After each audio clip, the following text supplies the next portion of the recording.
The story of Robert Oppenheimer began with the escape of a Jewish family from Germany. Robert began to prove how smart and bright he was when he was very young.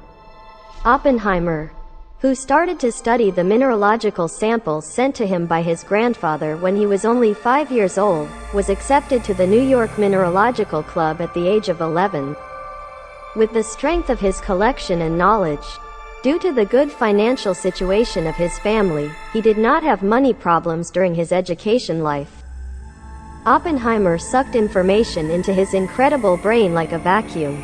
He went to bed with books and woke up with books. After graduating from high school, he went on a European tour.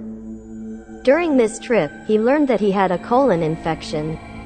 Interrupting the trip, Oppenheimer's doctor would later say that, as long as that persistent cough persists, it's best for him to live in more favorable weather conditions, and that he should not study physics for 6 weeks. And Oppenheimer would keep him away from Pauli, with whom he worked in Zurich. The news of his illness did not daunt him. He continued his education life at full speed. He began his Harvard years by studying chemistry, but the chemistry didn't satisfy him enough. Therefore, he wanted to continue his career by studying physics. After graduating from Harvard, he improved himself by studying at various physics centers in Europe for 4 years. He studied with Christ's College teachers in Cambridge, but this year was going to be very difficult for him, because he was always given dull projects. Being depressed made this year even harder. The only good thing he will learn this year, it was because he wanted to work with theoretical physics, not experimental physics. Thus, he continued on his way with theoretical physics. In addition, his deep knowledge of chemistry would come in handy for Oppenheimer in the future. After his education in Europe, he went to Zurich in 1929. He had a lot to learn from his colleague Pauli. After the case of colon inflammation, he returned to the USA and received job offers from many places. He was an assistant professor at the California Institute of Technology in the University of California at the same time. Oppenheimer was teaching the Handbook of Physics by Pauli as a lecture.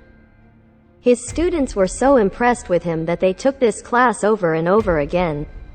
His way of teaching, manners, speech and knowledge impressed all his students. The students were so impressed with him that they tried to imitate his movements. He was kind to everyone. He knew Greek and Latin.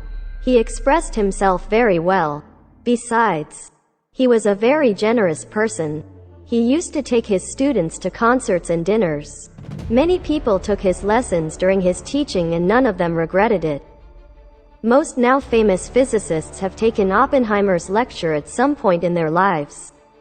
Oppenheimer, a Jew fleeing Germany, was not a member of the Communist Party but supported some of its policies. There are rumors that he transferred the remaining $300,000 from his father's death to left-wing groups. They asked him to make a bomb that was never invented. Some studies in England showed that this would be possible, but the processes of the fission reactions were unknown and the materials to undergo fission were not available. They put Oppenheimer at the head of this team and asked him to achieve the impossible. The name of the project was the Manhattan Project. He was asked to form a team that included many famous physicists and chemists. Most of his colleagues would not accept this offer because there was a war situation and no one wanted to leave their home. But Robert could be very persuasive. A total of 493 scientists worked in this team and not a single one of them regretted it. Sufficient uranium-235 was obtained in 1945, and in 1946 the project was successfully completed. Oppenheimer was awarded the Medal of Merit by President Truman. This award indicated what a good leader he was. His energy was never-ending and he showed his determined personality. Robert J. Oppenheimer had very serious concerns about this bomb.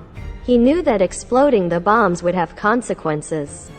Oppenheimer repented after seeing the creepy mushroom-shaped explosion in Hiroshima and Nagasaki, and quoting the Indian epic Bhagavad Gita, he wrote his name with penitent letters, "I am now death." the destroyer of worlds. Oppenheimer is now very famous. He's gotten a reputation in a way he never wanted. The father of the atomic bomb is now the master of death. Oppenheimer said to then-President Harry S. Truman, "Mr. President, I feel blood on my hands," and Harry Truman ordered his men, "Don't bring this man in front of me again." Robert J. Oppenheimer spent his next life in trouble. He was appointed chairman of the Advisory Committee of the Atomic Energy Commission. He focused on the dangers of radioactivity caused by a nuclear explosion. In 1949, he received an offer to build the hydrogen bomb. Oppenheimer was vehemently opposed to this and he took counteractions, saying that the hydrogen bomb should not be made due to his past communism activities. McCarthyism, the practice of accusing a citizen of communism or treason without proof, was practiced and marked as a traitor.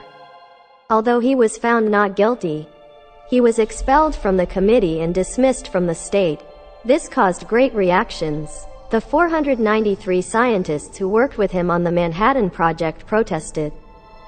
This paved the way for Edward Teller's discovery of the hydrogen bomb. He began teaching physics in Colorado in 1959. He designed the Exploratorium Science Museum in San Francisco. He died of throat cancer in 1967 as a smoker.